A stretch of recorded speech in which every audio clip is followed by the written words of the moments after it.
오늘의 말씀은 산 위에서 하신 말씀 13번째가 되겠습니다.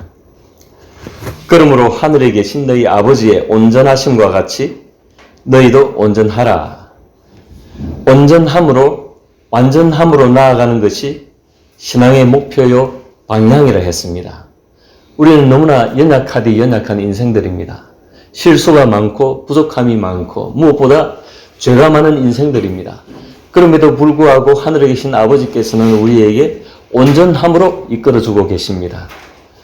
그 온전함은 완전함이라는 뜻입니다. 어떻게 연약한 인생들이 완전함으로 나아갈 수 있는가? 그것은 바로 우리 예수 주님이 임마누엘 주께서 우리와 함께 하시기 때문에 우리는 완전하실 수 있습니다. 우리의 대표 되시는 예수 그리스도께서 완전하신 분이시기 때문에 우리도 그 예수 그리스도를 믿고 그 길을 들었으면 우리도 완전해진다는 것입니다. 우리는 그렇습니다. 다시는 사망이 없고 애통하는 것이나 곡하는 것이나 아픈 것이 다시 있지 않는 영원한 세상을 향해서 나아가는 순례자들이기 때문에 그렇습니다. 그렇기 때문에 우리가 완전함으로 나아갈 수 있다는 것입니다. 온전함, 완전함으로 나아가라는 뜻은 우리 인생들에게 변화가 필요하다는 말씀입니다. 이는 옛것을 유지한 채 또 하나의 뭔가를 위해 몸부림치라는 것이 아닙니다. 옛것을 버리고 새것을 취하라는 취지의 변화입니다. 그래서 근본적인 변화가 되겠습니다. 이것은 다시 말해 하늘의 부르심이 되겠습니다. 하늘의 부르심에 순종함이 되겠습니다.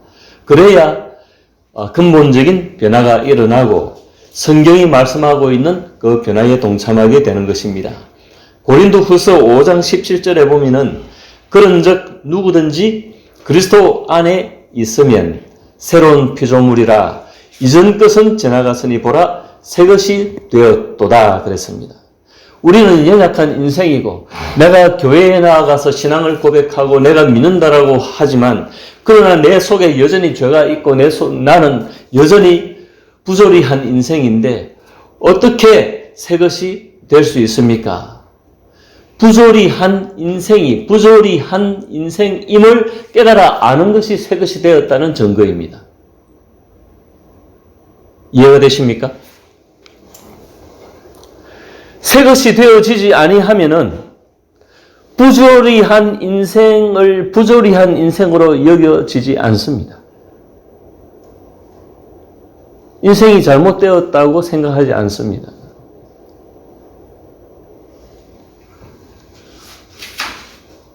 하나님 앞에 나와 회개한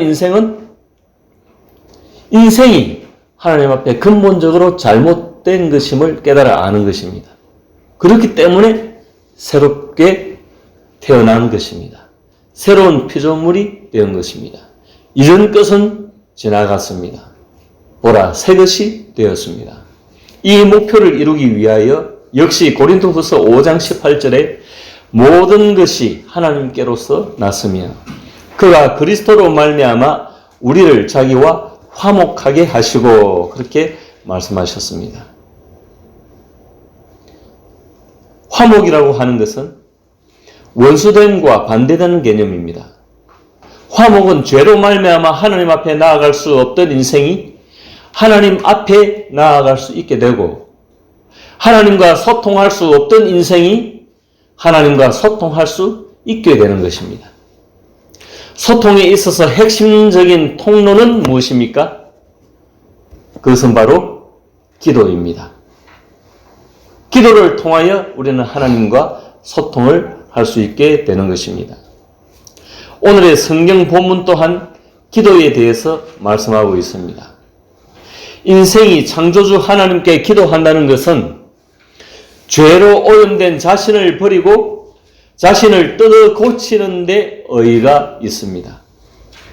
이것은 하나님과 원수되었던 인생이 하나님의 사랑받는 자가 되는 것입니다. 하나님의 백성이 되고 하나님의 자녀가 되는 것입니다. 그렇지 않다면 기도가 자신을 하나님께 맞추기보다 하나님을 자신에게 맞추려 한다면은 자신의 욕구를 채우기 위해 하나님을 방편으로 가져온다면은, 다시 말해서 기도가 신앙상 요식 행위가 된다면은 어떤 결과를 초래할 수 있을까요? 우리는 기도를 통해서 우리 자신을 하나님께 맞추는 것입니다. 기도를 통해서 하나님을 우리에게 맞추라고 하는 것이 아닙니다. 우리는 기도를 통해서 하나님께 명령하는 것이 아닙니다. 하나님 이렇게 하십시오, 저렇게 하십시오 하는 것이 기도가 아닙니다. 우리는 기도를 통해서 하나님의 뜻에 우리 자신을 맞추는 것입니다. 그래서 우리 자신을 하나님께 맞추지 아니하고 신앙상 이 기도가 요식 행위가 되어진다면 어떤 결과가 초래하겠느냐? The hypocrite, 즉 외식하는 자가 된다고 그랬습니다. 우리가 먹고 마시는 외식 말고 끝으로 드러나기를 좋아하는 위선자가 된다는 뜻입니다. hypocrite. 또 the Pharisee, 바리새인이 된다는 뜻입니다. 우리의 뜻을 기도를 통해서 하나님의 뜻에 맞추지 아니하면 바리새인이 되고 고집스런 의인이 되고 다툼을 일으키는 율법주의자 내지 경건주의자가 됩니다. 그래서 우리는 기도를 통하여 어떻게 해야 된다? 기도를 통하여 우리 자신을 개혁하고 우리 자신을 뜯어 고치고 내가 마음먹었던 것, 내가 욕망했던 것, 내가 욕구했던 것, 그런 것들을 다 내려놓고 하나님이 나에게 요구하는 것이 무엇인가? 하나님이 나에게 바라시는 것이 무엇인가? 하나님이 나에게 희망하시는 것이 무엇인가를 발견하고 그 뜻에 맞추는 것이 기도라는 것입니다.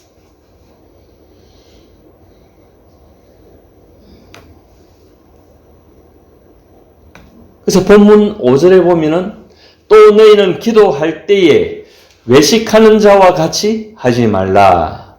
그들은 사람에게 보이려고 회당과 큰 거리 어귀에 서서 기도하기를 좋아하느니라. 내가 진실로 너희에게 이르노니 그들은 이미 자기 상을 이미 받았느니라. 외식하는 자, 위선자와 같이 하지 말라 그랬습니다.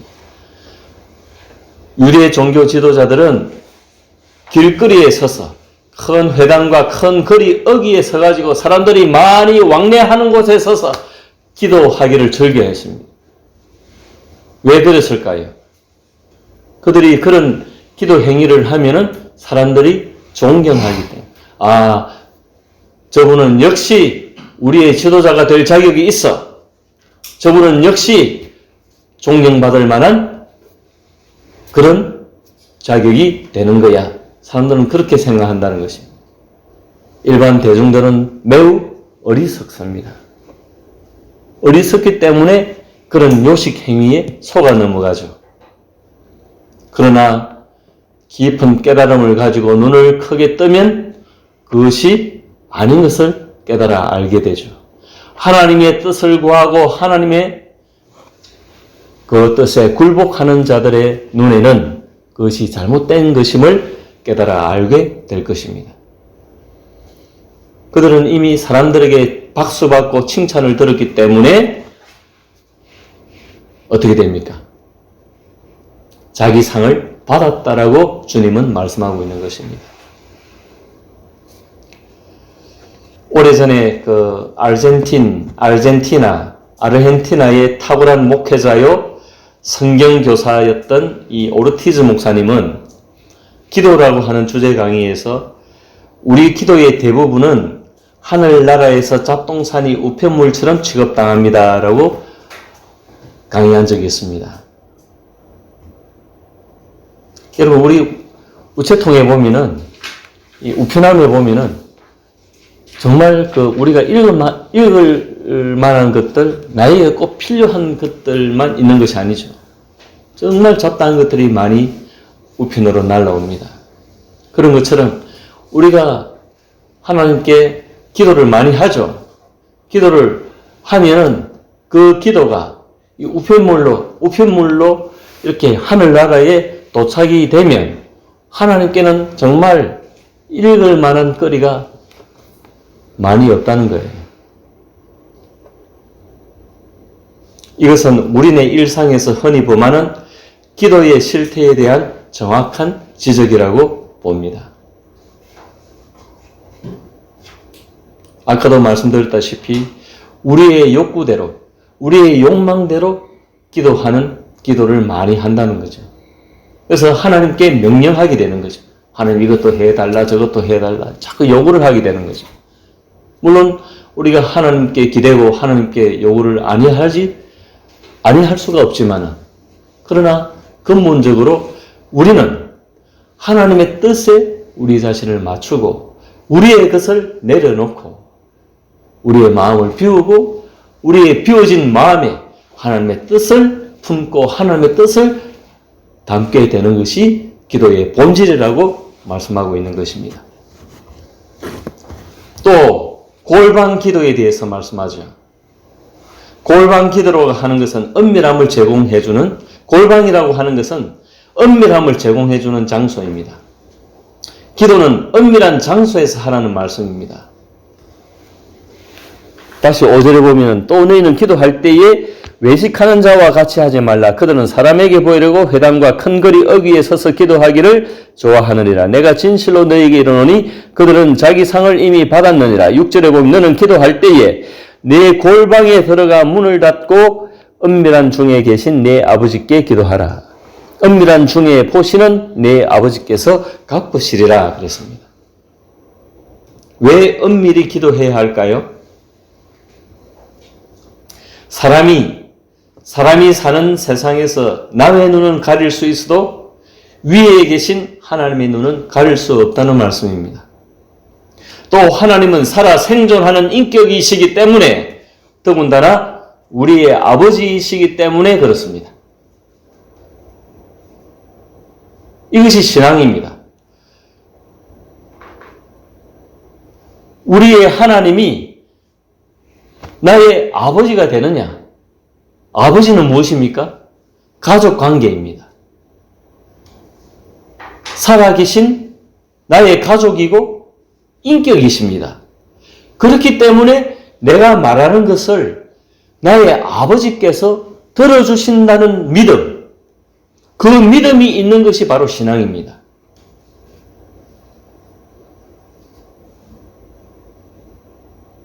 그런데 하나님의 백성됨의 자부심이 장난 아니었던 유대인들은 은밀한 중에 계신 하나님을 뵙기보다는 사람에게 보이려고 회당과 큰 거리 어귀에 서서 기도하기를 좋아한 것이죠. 그들은 그들의 종교심을 뽐내기를 즐겨했습니다. 이미 자기 상을 사람들로부터 박수갈채로 받았습니다. 존경심으로 받았습니다. 그래서 기도와 관련해서 하나님 뵙는 일과 관련해서 이 기도를 계량화하거나 수량화하는 것은 난센스입니다. 이 기도는 하나님과의 은밀한 중에 계신 하나님과의 대화입니다. 그래서 계량화하거나 수량화할 기도를 얼마나 많이 해야 된다. 뭐 어떻게 해야 된다. 그것은 정말 난센스입니다. 오히려 골방에서 하는 기도에 하나님은 갚으신다고, 들어 응답하신다고 말씀하신 것입니다. 다시 본문 7절에 보면은 또 기도할 때에 이방인과 같이 중언부언하지 말라. 그들은 말을 많이 하여야 들으실 줄 생각하느니라. 반복해서 많이 하는 기도는 누구의 기도인가 하면 이방인들의 기도요, 이방의 종교인들이 하는 기도입니다. 구약의 갈멜산의 대결을 아십니까? 엘리야 선지자와 바알 선지자들 간의 이 영적인 대결에서 엘리야 선지자는 핵심적인 기도만 하였습니다. 그러나 바알 선지자들은 뭡니까? 자기를 학대하고 자기 몸을 그걸 뭐라고 그러죠? 예, 자기 몸을 스스로 학대하면서 중언부언 자꾸 똑같은 말을 종일토록 반복적으로 그렇게 기도를 했습니다. 하나님은 참신이신 하나님은 누구의 소리에 응답했습니까? 선지자 엘리야의 소리에 응답했습니다.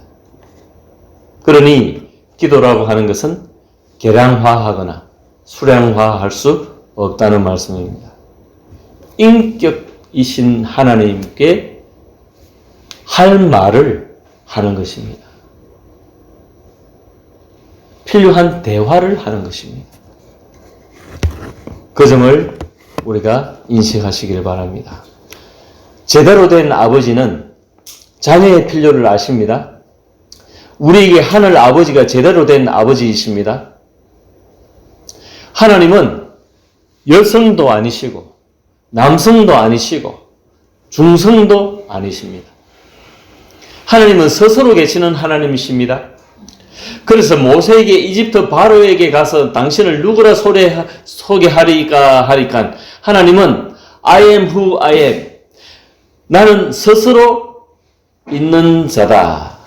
그래서 모세대로 너는 스스로 있는 자가 보내셨다 하라고 말씀하셨습니다. 그런데 왜 당신 스스로를 아버지라고 표현하셨을까요?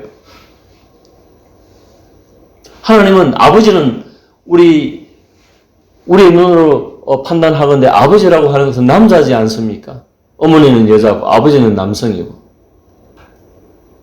그런데 왜 하나님 아버지라고 그랬을까요? 하나님은 남성도 아니시고 여성도 아니시고 더군다나 중성도 아니신데 그것은 창조 세계에 하나님의 존재하심의 본질적 속성을 표현하시는 가장 적합한 분류음의 단어이기 때문에 그렇습니다. 요즘 어떤 이단들은 길거리에서 어머니 하나님을 아십니까? 하고 다가왔어요. 제가 언젠가 초량에서 그 부산 진역 위편에 길거리 노방전도를 하고 있는데 노방전도를 하고 있는 제게 어떤 일단의 여성 무리들이 다가왔습니다. 오히려 저더러 어머니 하나님을 아십니까? 하고 전도를 하더라고요. 그 나중에 알고 보니까 그들이 모시는 교주가 여성인데 그 여성 교주를 어머니 하나님이라고 그런답니다. 그 예전에 모셨던 아버지 하나님은 돌아가시고 참 웃지 못할 일 아닙니까? 참 뭘 몰라도 한참을 모르는 것이죠. 여러분 이러한 부분들에 어떤 헷갈림이 없으시기를 바랍니다. 다시 본문 8절에 보면 그러므로 그들을 본받지 말라. 구하기 전에 너희에게 있어야 할 것을 하나님 너희 아버지께서 아시느니라. 그들을 본받지 말라 그랬죠. 본받지 말라. 계량화하고 수량화해서 중언부언 그것이 기도요. 그렇게 기도를 많이 하면 복을 받는다라고 하는 그런 이방 종교에서 찾을 수 있는 그런 일들을 하지 말라. 본받지 말라. 그렇게 주님은 권고하고 있는 것입니다. 그런데 자녀가 조른다고 무조건 다 들어줄 아버지가 있겠습니까? 우리 기분은, 우리 마음은 그렇지 않습니까? 우리는 이것저것 필요한 게 많고, 다 이렇게 해줬으면 좋겠고, 저렇게 되었으면 좋겠고, 우리가 하고 싶은 일도 많고, 받고 싶은 것도 많고, 또 우리에게 없는, 있어야 할 것도 많지 않습니까? 그런데 우리가 살아가노라면 이것이 내 기분대로, 내 원대로 다 충족되어집니까? 그렇지 않습니다. 그것이 인생의 한계고 인간의 이 한계 안에서 우리는 절제하고 또 절제하면서 살아가는 것이 인생 아닙니까? 그래서 하나님 잘 만났다 해가지고 하나님께 우리가 무조건 조른다고 해서 들어줄 아버지가 있겠는가 말입니다.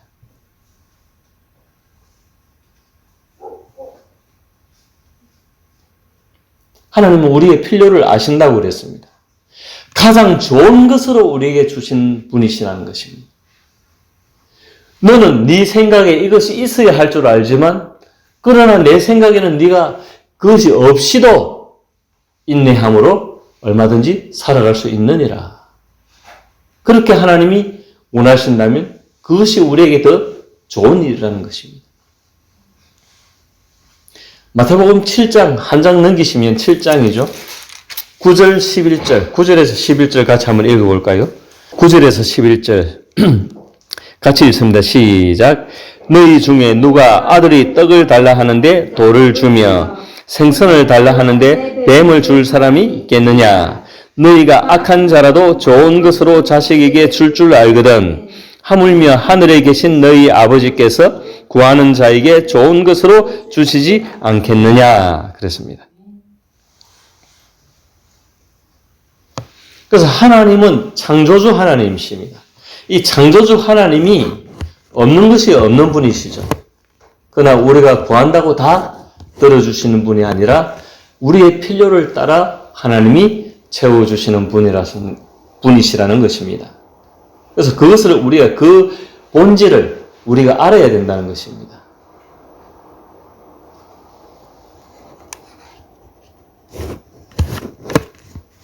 그러나 우리가 하나님과 백성 사이에 하나님의 운행하심을 보면은 백성들이 자꾸 원하고 또 원하면 하나님이 너희가 그러지 않는 것이 좋겠다라는 마음이 계셔도 백성들이 원하고 또 원하면 하나님이 대체로 들어주실 때가 많이 있었습니다. 왜 그럴까요? 하나님 인격이시기 때문에 하나님도 밀고 당기고 당신의 자녀들과의 관계에서 밀고 당기고 밀당을 하시는, 그래서 들어주시는 경우가 많이 있었는데 대체로 하나님의 뜻에 원치 아니하는 것을 백성이 자꾸 요구하고 해서 그것을 성취했을 때에 백성들에게 다가서는 그 결과는 별로 그렇게 좋지 못했습니다. 그래서 지혜 있는 자로서 우리는 어떻게 해야 될까요? 하나님이 원치 아니하는 것을 우리가 우역다짐식으로 자꾸 그것을 원하는 것은 좋지 못하다. 내 욕구와 내 원함과 내 욕망을 우리는 자꾸 내려놓을 필요가 있다. 그래서 하나님 존재에 대한 오해와 더불어서 비정상적인 신앙의 세계를 구축한 이들을 본받지 말라고 경고하시는 것입니다. 그래서 주께서 기도는 이렇게 하라고 말씀하십니다. 본문 9절 이하에 보면은 기도는 어떻게 하라고요? 6장 9절. 예, 우리가 너무나 유명한 말씀이죠. 그러면 너희는 이렇게 기도하라. 하늘에 계신 우리 아버지여, 이름이 거룩히 여김을 받으시오며 쭉쭉쭉 이렇게 말씀하고 계시죠. 이것이 소위 주기도문이라고 하는 대목입니다.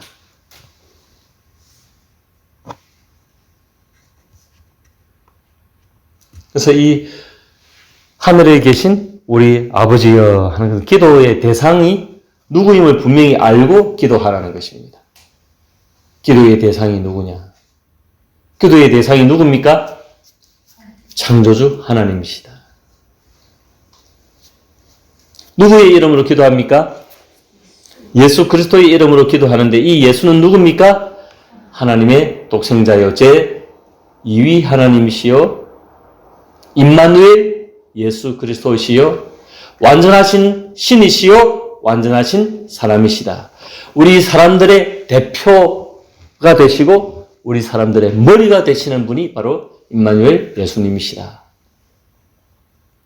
그것을 분명히 알고 기도를 하라는 것입니다. 그래서 이 기도의 대상이 되신 하나님께서는 우리가 우리 자신을 사랑하는 것보다 우리를 하나님이 더 우리를 아끼시고 사랑하신다는 그 전제를 깨달아 알아야 된다는 것입니다. 그래서 우리는 믿고 맡길 수 있다 없다.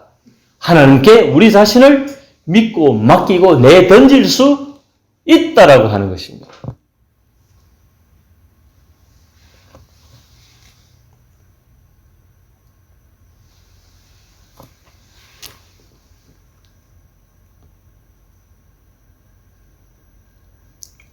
그래서 무엇보다 하나님의 영광을 구하라고 그래요. 그러므로 너희는 이렇게 기도하라. 하늘에 계신 우리 아버지 이름이 거룩히 여김을 받으시오며 하나님께 영광을 돌리고 하나님의 거룩한 이름을 대상으로 기도하고 그래서 나라가 임하옵시며 하나님이 통치하시는 그 영역이 바로 하나님의 나라입니다.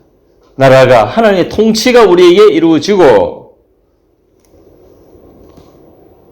11절에 보면 오늘 우리에게 일용할 양식을 주시옵고 그랬죠. 왜 일용할 양식? 하루 먹을 양식이죠. 왜 하루 먹을 양식을 달라고 우리가 기도해야 할까요? 하나님은 우리의 필요를 다 아시는데 먹여주고 입혀주지 아니하실까요? 왜 그럴까요? 왜 일용할 양식을 달라고 할까요?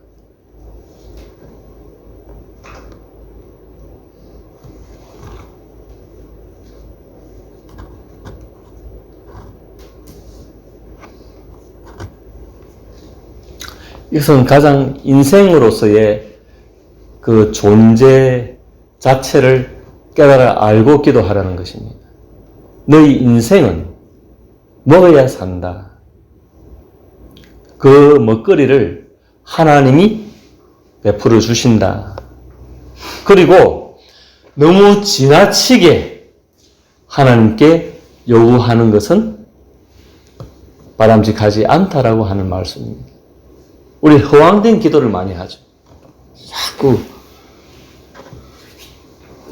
인생으로서의 영역과 그 존재의 한계를 인생의 실존을 깨달아 알고 창조주 하나님 앞에 나아가는 겸손이 필요하다는 것입니다.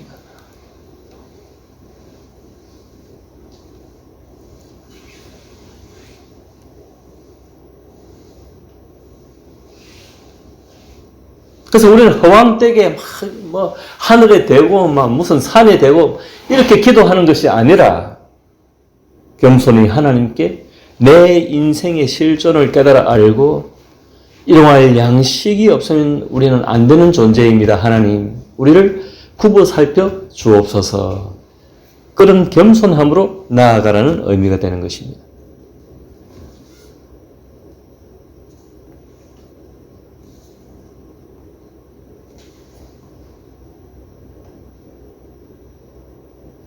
우리를 시험에 들게 하지 마시옵고 다만 악에서 구하시옵소서.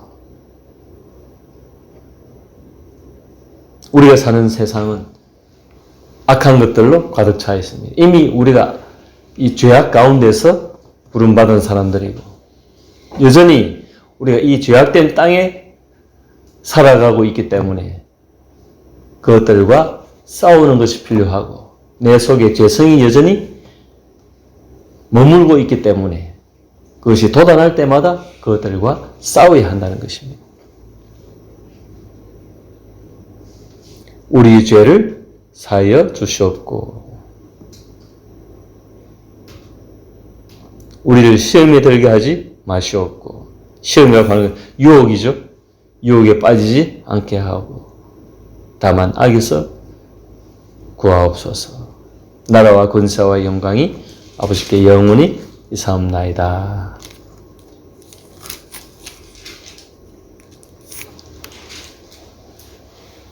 이렇게 대략적으로 속성으로 이 주 기도문에 대한 말씀을 훑었습니다.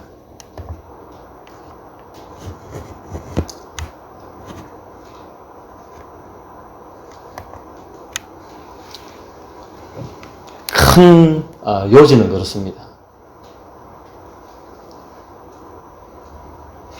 기도에 대한 이 대상이 누구인가? 그것을 분명히 우리가 깨달아 알아야 되고,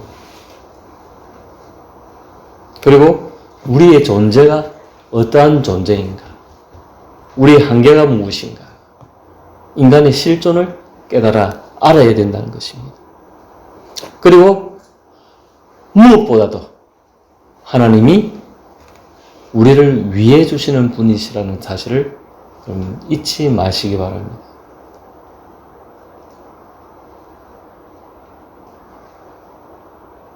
내가 내 자신을 챙기는 것보다 하나님이 나를 챙기는 것이 더 확실하고 분명하다는 말씀입니다.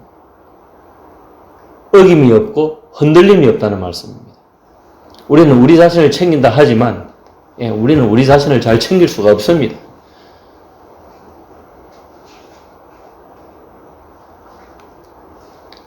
우리 자신을 잘 챙길 수 있습니까? 먹는 것만 해도 자꾸 입이 당기는, 구미가 당기는 것만 자꾸 먹으려고 하기 때문에 결국 그것에 치우치다 보면 우리 몸을 해치게 되죠, 건강을. 그래서 우리 자신은 우리 스스로가 챙기기가 어렵습니다.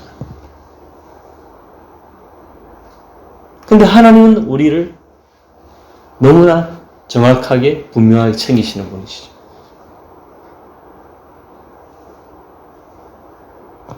말씀을 정리하기를 원합니다. 결론적으로 다시 이웃에게로 시선을 돌리게 하시죠. 이 주기도문이 끝나고 나서 14절, 15절 보면 다시 한번 같이 읽어볼까요? 시작! 너희가 사람의 잘못을 용서하면 너희 하늘 아버지께서도 너희 잘못을 용서하시려니와 너희가 사람의 잘못을 용서하지 아니하면 너희 아버지께서도 너희 잘못을 용서하지 아니하시리라. 아멘.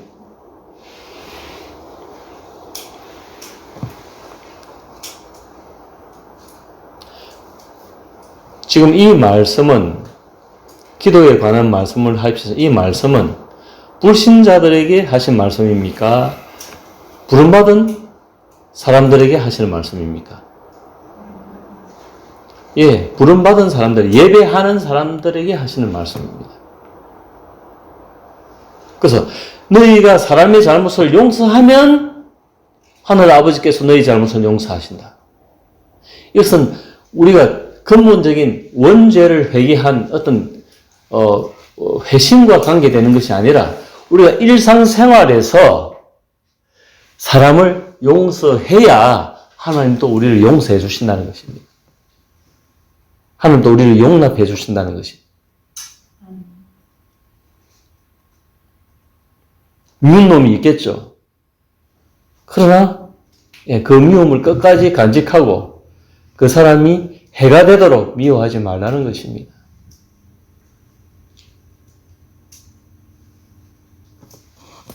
우리가 살아가면서 가장 안 되는 부분 아닙니까?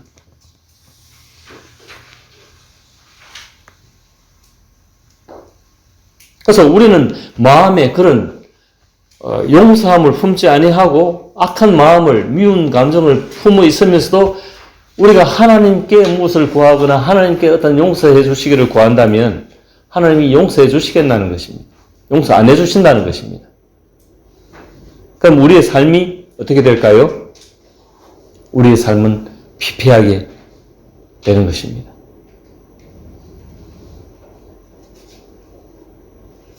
신앙의 삶이 아니라 엉망이 되는 것입니다. 결과가 좋지 못합니다. 너희가 사람의 잘못을 용서하지 아니하면 너희 아버지께서도 너희 잘못을 용서하지 아니하시리라.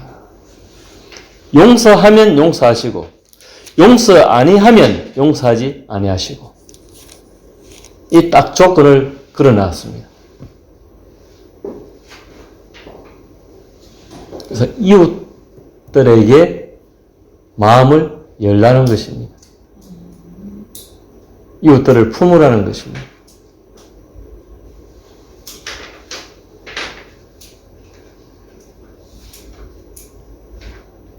아주 중요한 말씀이죠.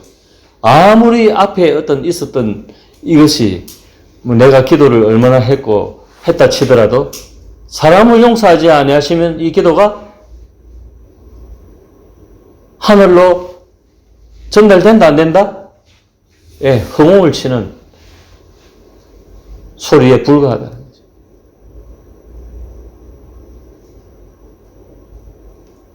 그래서 우리의 삶 속에서 우리가 사람들과 더불어서 어떻게 살아가느냐 하는 것이 대단히 중요하다는 말씀입니다. 우리가 잘 안 되는 부분입니다. 이것이 잘 안 되기 때문에 부름받은 사람들이 어디로 숨느냐? 종교 안에, 종교의 틀 안에 숨는다는 것입니다. 내가 교회 가서 예배 드렸기 때문에 나는 하나님 앞에 할 일을 다 했다라고 생각하시는데 그러면 안 된다는 것입니다. 어디에서 우리의 신앙이 결판난다? 우리의 이웃들과의 관계에서 우리의 신앙이 결판난다는 것입니다. 불의한 일을 두고 무조건 이렇게 잘 지내라 그런 뜻이 아닙니다. 진리 안에 있되 진리 안에서 이웃들을 품으라는 것입니다. 그럼 이것을 지혜롭게 잘 깨달아 아시기를 바랍니다. 오늘 말씀은 그렇습니다. 하나님 아버지와 소통하는 통로는 기도입니다. 이 기도를 통해서 하나님 아버지를 만나고 소통하고 또 하나님 아버지가 누구임을 우리가 분명히 깨달아 알고 또 나 자신이 어떤 존재임을 깨달아 알아서 하나님과의 소통함에 문제가 없도록 하고 무엇보다도 결정적으로 하나님은 무엇을 보신다? 우리가 이웃들을 어떻게 대하느냐에 따라서 그 조건을 걸어 놓으셔서 우리를 대해 주신다는 것입니다.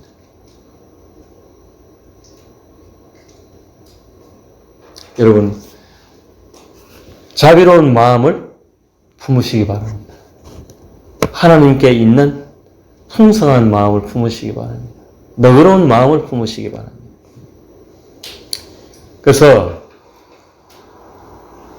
우리의 이웃들이 존재하는 그 존재 자체를 그냥 인정하시라는 것입니다.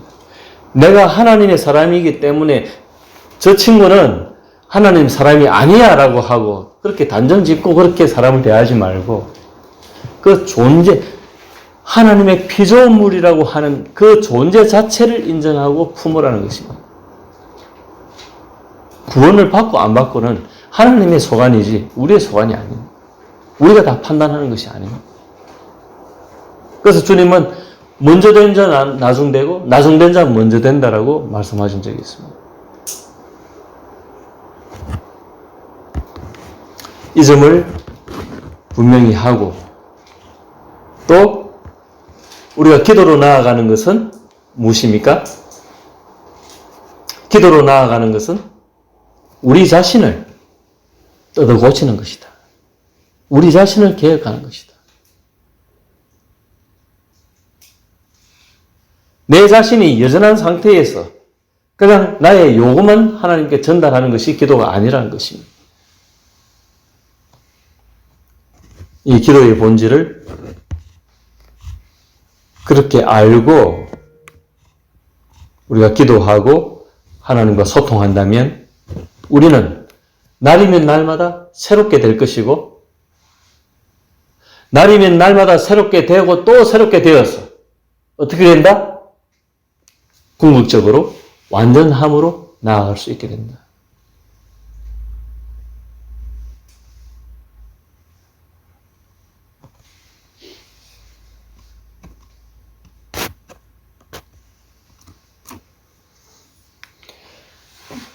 하나님과 소통하면서 나와 하나님과 개인만의 문제가 아니라 내 이웃들을 위해서 품고 기도하고 그렇게 하는 것이 하나님의 원하심이고 기뻐하시는 뜻이라는 것을 14절, 15절에서 분명히 주 기도문을 끄트머리에 이렇게 달아놓았습니다. 뜬금없이 달아놓은 것 같이 이 두 구절은 필요 없는 것입니까? 13절에서 아버지께 영원히 이사옵나이다 아멘 하고 여기서 종기를 지은 것이 아니라 14절, 15절을 달아붙여 놓은 것입니다.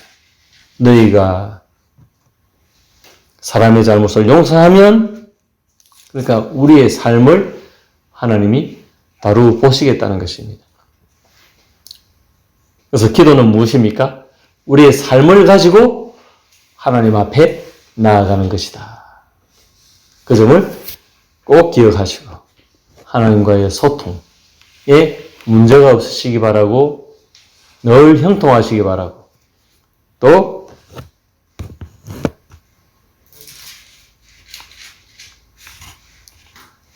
하나님의 부름받은 하나님의 백성으로서 이 기도의 세계에서 어그러짐이 없고 탈선함이 없이 온전한 기도로서 하나님과 소통할 수 있는 그런 역사가 우리의 삶 속에 충만하시기를 주님의 이름으로 축원드립니다.